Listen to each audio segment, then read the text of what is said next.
উপস্থিত নেতৃবৃন্দ, সবাইকে শীতের এই সকালে জানাচ্ছি সালাম এবং শুভেচ্ছা। আসসালামু আলাইকুম। বাংলাদেশের নিজস্ব সংস্কৃতি ধরে রাখার জন্য জাতীয়তাবাদী শক্তি আমরা এই উদ্যোগটি নিয়েছি। আমরা চাই বাংলাদেশ তার নিজস্ব গতিতে চলবে, কোনো অপসংস্কৃতি যাতে বাংলাদেশের সংস্কৃতিকে ধ্বংস না করতে পারে, সেই জন্য আমাদের এই প্রচেষ্টা। এই সম্পর্কে সার্বিকভাবে আপনাদের সামনে উপস্থাপন করবেন এবং প্রেস ব্রিফিং করবেন আজকের সভার সভাপতি, সবার আগে বাংলাদেশের যে সংগঠনটি আমরা নাম দিয়েছি সেই সংগঠনের আহ্বায়ক, সাবেক এমপি, বিএনপি বিপ্লবী যুগ্ম মহাসচিব শহীদুদ্দিন চৌধুরী এখন আপনাদের সামনে এই ব্যাপারে বিস্তারিত ব্রিফ করবে। বিসমিল্লাহির রহমানির রহিম। সবার আগে বাংলাদেশের পক্ষ থেকে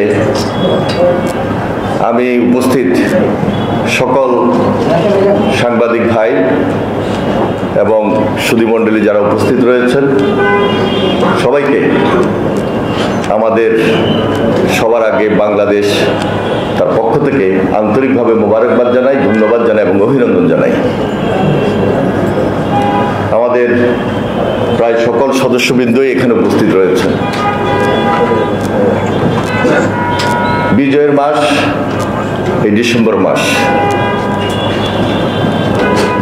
ঐতিহাসিকভাবে এই দিনটি, এই মাসটি এবং এই মাসের 16ই ডিসেম্বর আমাদের কাছে অত্যন্ত গুরুত্বপূর্ণ। শহীদ রাষ্ট্রপতি জিয়াউর রহমান, মহান স্বাধীনতার ঘোষক, তিনি রণাঙ্গনে থেকে যুদ্ধ করেছেন, লড়াই করেছেন, সংগ্রাম করেছেন, মুক্তিযুদ্ধের নেতৃত্ব দিয়েছেন। তার ঘোষণার মধ্য দিয়েই দীর্ঘ 9 মাস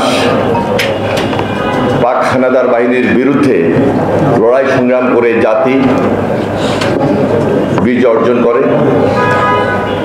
এই মাসেই সেই বিজয়ের দিন 16ই ডিসেম্বর। 16ই ডিসেম্বরকে সামনে রেখে সবার আগে বাংলাদেশ গুরুত্বপূর্ণ প্রোগ্রাম এবং কর্মসূচি হাতে নিয়েছে।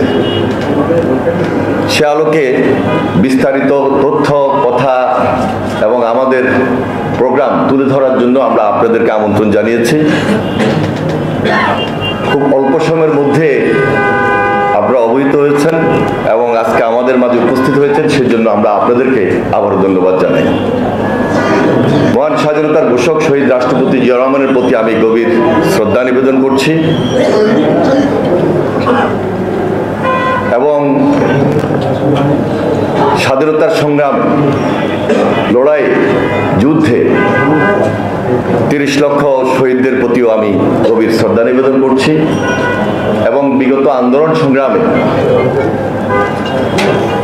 ছাত্র জনতার আন্দোলনের মধ্যে যারা শহীদ হয়েছেন, গুম খুনের শিকার হয়েছেন,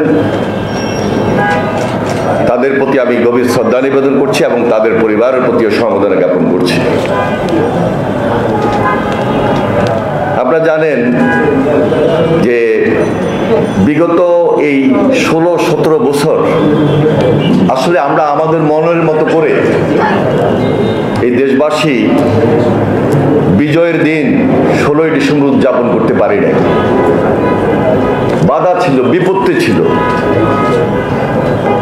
এবং অনেক ক্ষেত্রে একটা বাধা বিপত্তি এমন পর্যায়ে গিয়েছে যে স্বাভাবিক এবং স্বাধীনভাবে এই বিজয়ের দিনগুলো উদযাপন করা যাবে না।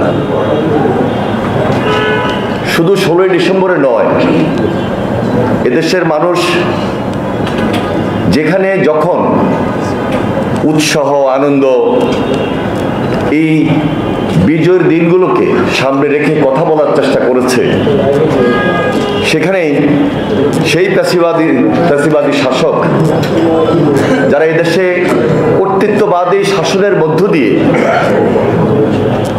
এই দেশের মানুষকে জিম্মি করেছিলেন, ভয়ঙ্কর শেখ হাসিনার নেতৃত্বে আজকে 5 আগস্টের পর আমরা নতুনভাবে এই বিজয়ের দিন উদযাপন করার একটা সুযোগ পেয়েছি। সেজন্য এই বিজয়ের মাসে 16 ডিসেম্বর আমাদের সামনে রয়েছে। আমরা সার্বজনীনভাবে 16 ডিসেম্বরকে উদযাপন করার জন্য, বিজয়ের দিনকে আবেগ, উৎসাহ এবং উদ্দীপনার মধ্যে নিয়ে আসার জন্য, পুরা জাতিকে একত্রিত করার মধ্য দিয়ে এই দিনটিকে আমরা উদযাপন করার সিদ্ধান্ত নিয়েছি। এই দিনটিকে শুধু জাতির সামনে উপস্থাপন করা এটি শুধু আমাদের কাজ নয়। এই প্রজন্ম, বিশেষ করে যারা এই যুগের সন্তান, এই প্রজন্মকে আমরা আমাদের যে বাংলাদেশের সংস্কৃতি, বাংলাদেশের যে কালচার, বিশেষ করে স্বাধীনতা পরে যেই স্বাধীনতা যুদ্ধে আমাদের দেশের মানুষ লড়াই করেছে, সংগ্রাম করেছে, আত্মহত্যা দিয়েছে, পাকিস্তান থেকে, পাক হানাদার বাহিনীর থেকে বের হয়ে পার্শ্ববর্তী আরেকটা দেশের গোলামি করার জন্য নয়। আমরা বাংলাদেশ স্বাধীন করেছি আমাদের স্বাধীনতা এবং আমাদের সার্বভৌমত্বকে নিয়ে সবসময় আমরা এক এবং ঐক্যবদ্ধ রয়েছি। আজকে যখন বাধাগ্রস্ত হয়েছি, সেই বিদায় এই প্রজন্মকে আবারও এই বাংলাদেশের সংস্কৃতিকে সামনে রেখে টার্গেট করেই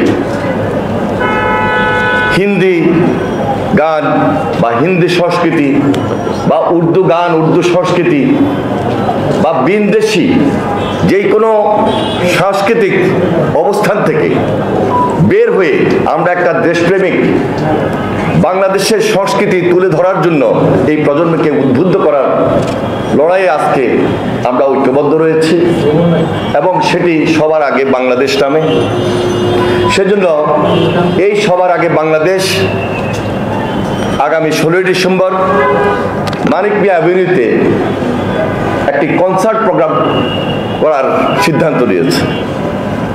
এই কনসার্টের মধ্য দিয়ে দেশীয় সংস্কৃতির বিকাশ, বাংলাদেশের গান আমরা এই জাতির সামনে, এই প্রজন্মের সামনে তুলে ধরছি এবং তুলে ধরব। সেখানে আমরা মনে করছি যে একটা সর্বাত্মক সহযোগিতা দেশবাসীর কাছ থেকে যেমনই পাবো, আপনাদের থেকেও পাবো এবং এই দেশ, এই দেশবাসী, এই প্রজন্ম দেশপ্রেমিক, দেশের সংস্কৃতি সবকিছুকে ধারণ করে আমরা ঐক্যবদ্ধ থাকব এবং বাংলাদেশ, উই আর বাংলাদেশ, আমরা ইউনাইটেড বাংলাদেশ, এটা আমাদের একটা স্ট্রেংথ। বিশেষ করে এই প্রজন্ম, যারা ছাত্র, যারা যুবক, এরা তারুণ্যের শক্তি। এই তারুণ্যের শক্তিকে ভেদ করার কোনো সুযোগ এই দেশে কারোর থাকবে কিনা আমরা তা মনে করি না। কারণ এই তারুণ্যের শক্তিকে ধারণ আমরা করছি, তারুণ্যের শক্তিকে আরো বেশি শক্তিতে পরিণত করব দেশকে, জাতিকে ঐক্যবদ্ধ রাখার স্বার্থে এবং সংগ্রামে। আমাদের দেশের বিরুদ্ধে আজকে বিনদেশী সংস্কৃতি শুধু নয়, বিভিন্ন ধরনের ষড়যন্ত্র আজকে হচ্ছে। আপনারা লক্ষ্য করে থাকবেন, যারা পালিয়ে গিয়েছে, যারা এই দেশে ফ্যাসিবাদী শাসন করেছে, কর্তৃত্ববাদী শাসক ছিল, তারা লুণ্ঠন করেছে, টাকা পাচার করেছে, অর্থ পাচার করেছে। তাদের সেই টাকা, তাদের সেই অর্থ, তাদের সেই ষড়যন্ত্র আজকে একত্রিত হয়ে দেশের বিরুদ্ধে, দেশের স্বাধীনতা এবং সার্বভৌমত্বের বিরুদ্ধে ভিন দেশের সঙ্গে একত্রিত হয়ে আজকে তারা সেই ষড়যন্ত্রে লিপ্ত রয়েছে, যার কারণে আজকে সবার আগে বাংলাদেশ আমরা প্রাধান্য দিচ্ছি। এখানে আমাদের ইউনিটি, এখানে আমাদের শক্তি, এই শক্তিকে আরো বেশি শক্তিতে রূপান্তরিত করে আমরা পুরো বাংলাদেশ একত্রিত হয়ে থাকব। কোনো ধরনের ষড়যন্ত্র, কোনো ধরনের অন্যায়, অপসংস্কৃতির কাছে আমরা মাথা নত করি না এবং করব না। আমাদের এই সংগ্রাম আগামী দিনে আমাদেরকে আরো বেশি ঐক্যবদ্ধ করবে। সবার আগে যে বাংলাদেশ, এটি একটা নতুন ধারণা, নতুন চিন্তা জাতিকে একত্রিত করার জন্য আমাদের ভারপ্রাপ্ত চেয়ারম্যান জনাব তারেক রহমান তিনি আমাদেরকে এই ধারণাটুকু এমনভাবে দিয়েছেন, আমরা সবাই মিলে বসে ওনার সঙ্গে আলোচনা করে আজকে এই ধারণাটুকু জাতির সামনে তুলে ধরছি। ইনশাল্লাহ আমরা সবাই মিলে আগামী 16ই ডিসেম্বর মানিক মিয়া অ্যাভিনিউতে বাংলাদেশের গান, বাংলাদেশের সংস্কৃতির মধ্য দিয়ে আপনাদের সামনে, জাতির সামনে, প্রজন্মের সামনে তুলে ধরছি এবং তুলে ধরব। আপনাদের সর্বাত্মক সহযোগিতা ইনশাল্লাহ আমাদেরকে আরো বেশি ঐক্যবদ্ধ করবে, শক্তিশালী করবে। আমাদের সময় আমরা বিকাল 3টা থেকে শুরু করব, রাত 10টা, 11টা, 12টা বেজেও যেতে পারে। সেজন্য আমরা আহ্বান জানাচ্ছি সবার আগে বাংলাদেশের পক্ষ থেকে আমাদের এই দেশের মানুষ, তরুণ সমাজ, এই প্রজন্ম তারা উদ্বুদ্ধ হবেন, তারা আমাদের এই কনসার্ট প্রোগ্রামে অংশগ্রহণ করবেন। এই কনসার্ট প্রোগ্রামে বাংলাদেশের তারকা শিল্পী যারা রয়েছেন তারা থাকবেন। তাদের মধ্যে উল্লেখযোগ্য বেবি নাজরিন, মনির খান, আব্দুল হাদি অথবা খুরশিদ আলম, কনা, ইমরান, প্রীতম, জেফার ইন্ডি, কনক চাপা, মৌসুমী। তাছাড়া দলীয় শিল্পী, ব্র্যান্ড আর্টিস্ট যারা রয়েছেন তাদের মধ্যে নগর বাউল জ্যামস, ডিফারেন্ট টাস, আর্ক, সোলস, শিরোনামহীন, আর্টসেল, অ্যাবোয়েব রাফা, সোনার বাংলা সার্কাস। এখন পর্যন্ত আমরা তাদেরকে অনেকটা নিশ্চিত করতে সক্ষম হয়েছি, হয়তোবা প্লাস মাইনাস আরও হতে পারে। অনেক শিল্পী যারা বিভিন্ন গুণে গুণান্বিত, দেশীয় সংস্কৃতিতে যাদের যথেষ্ট বিকাশ রয়েছে, তারা আমাদের এই কনসার্টে অংশগ্রহণ করবেন। আমরা সবাইকে, হ্যাঁ বাউল শিল্পী আমি বলেছি, বাউল শিল্পীরাও থাকবেন। সবাই মিলে আমাদের যে থিম, আমাদের যে ধারণা, আমরা সবার প্রত্যাশা অনুযায়ী পূরণ করার চেষ্টা করব ইনশাল্লাহ। সবার আগে বাংলাদেশ। ধন্যবাদ। সবার আগে বাংলাদেশের পক্ষ থেকে আপনাদের সবাইকে আন্তরিকভাবে মোবারকবাদ।